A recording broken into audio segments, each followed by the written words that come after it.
Hi, everyone. In this video, we're going to be looking at Activity 1. So to access Activity 1, we can go to Assignments, Activities, and then we'll click on Google Doc link under Activity 1. That'll open it up. And then here we have the Activity 1 document. So in this activity, we're going to be learning fundamentals of R programming using this R package called Swirl. So the first thing you want to do is copy this R code here in number 1 and go ahead and open up our studio.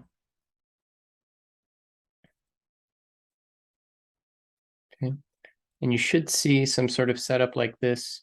You might also have an editor pane open. So if we go File, New File, R script,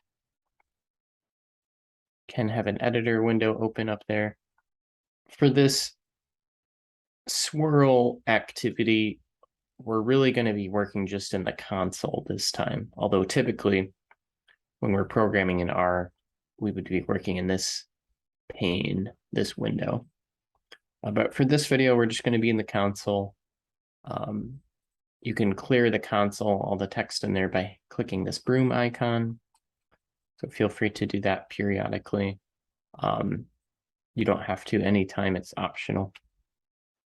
Okay, and then we're going to paste that command, that set of code, install.packages. Okay, so this is installing the Swirl package from CRAN. We paste it in here and then we click enter. You should see this. Note that sometimes R shows red text in here that's an error. It'll start with the word error, and that's not good. When you install a package in R, it typically shows some red text like this, but that's actually not a bad thing. Here we can see the package was successfully installed. So once you run that command and it works, you'll copy and paste this next set of code. Okay.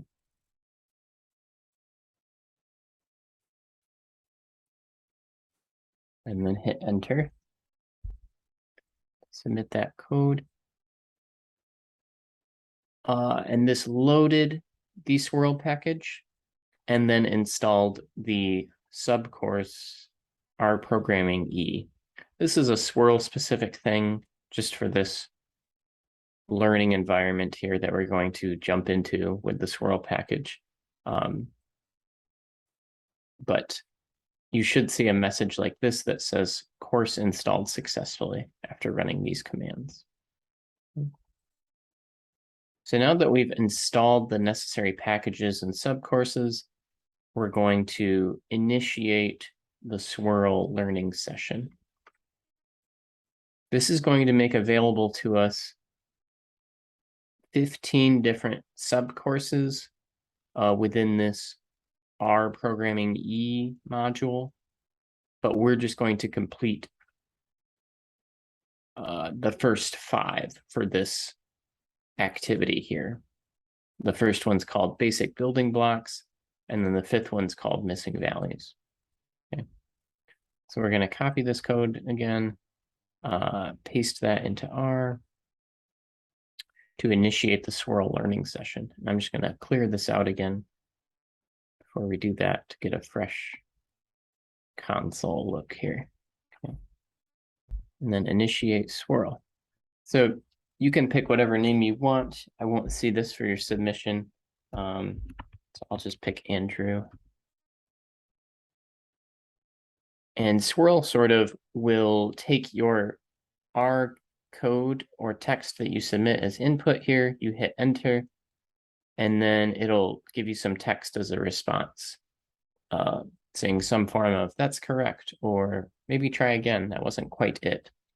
And sometimes it'll give you just 3 dots like this, and it just wants you to press enter to continue without submitting any code.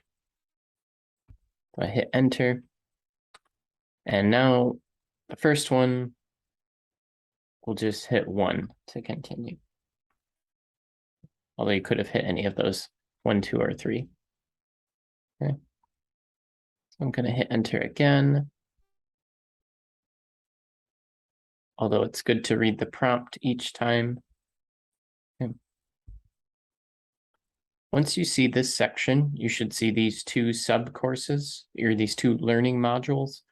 We're going to select the R Programming E module, clicking 1. And then here is the 15 different sub-courses that are available to complete. Okay. So it has a course teaching you basic building blocks of R, workspace and files, working with R, all kinds of different topics. But again, we're just completing 1 through 5. So the first 5 of these. So start with number 1.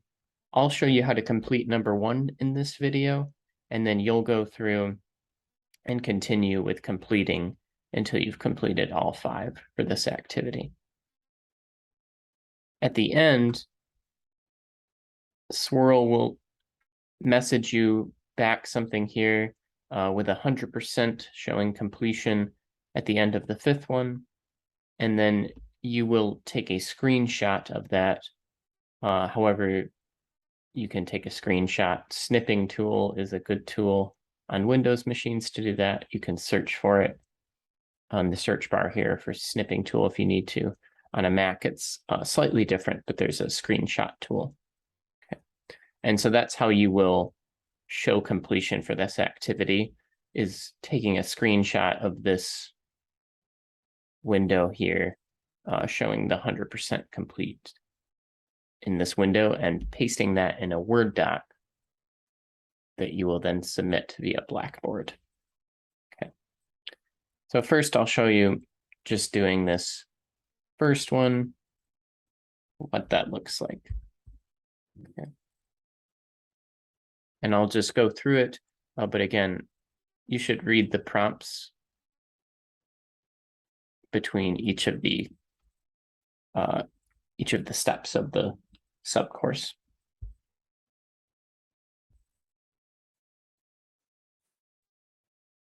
So you'll notice that as I'm completing it, the percentage keeps going up.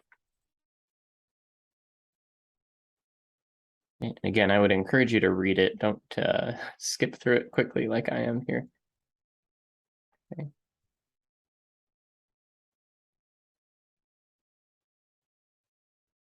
I just have already completed this a few times. Okay.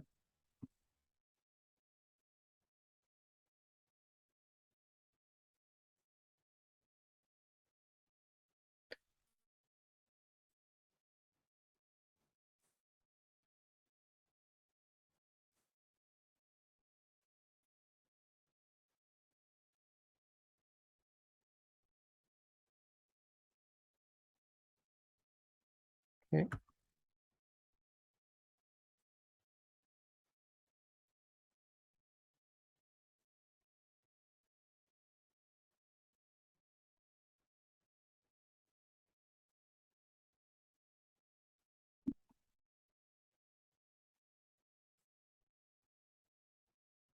Oops.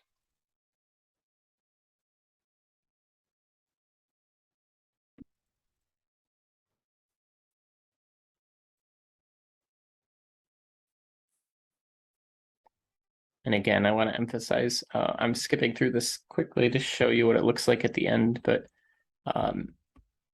you should read these prompts here.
Okay, so you keep going through, sometimes entering code, sometimes just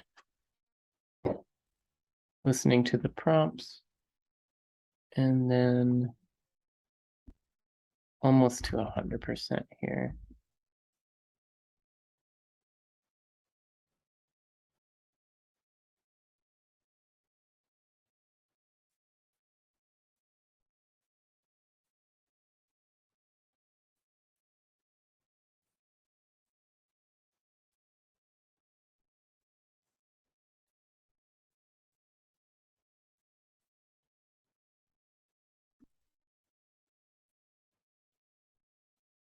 Okay. Then what happens is you'll see this 100%. Okay. And this was only the first course of the 5, so you don't need to take a screenshot yet.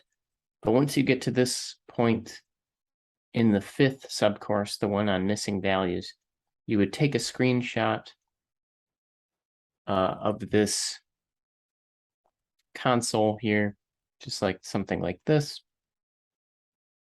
and then paste that image that you get from that into a Word doc. Okay. And submit that Word document via Blackboard. And on Blackboard, that'll be submitted right here by clicking this activity 1. That's where you'll submit that. You can say no for the email notification. Okay. And notice we're back at the main menu for Swirl. So since we only did the first of the 5 submodules, we'll click 1 again. And now it'll let you keep redoing the same activity, but you'll want to move on to number 2, complete that, come back to this menu, complete 3, 4, and 5 finally. All right. Well, thanks. And if you have any questions, please email me and I'll be happy to help.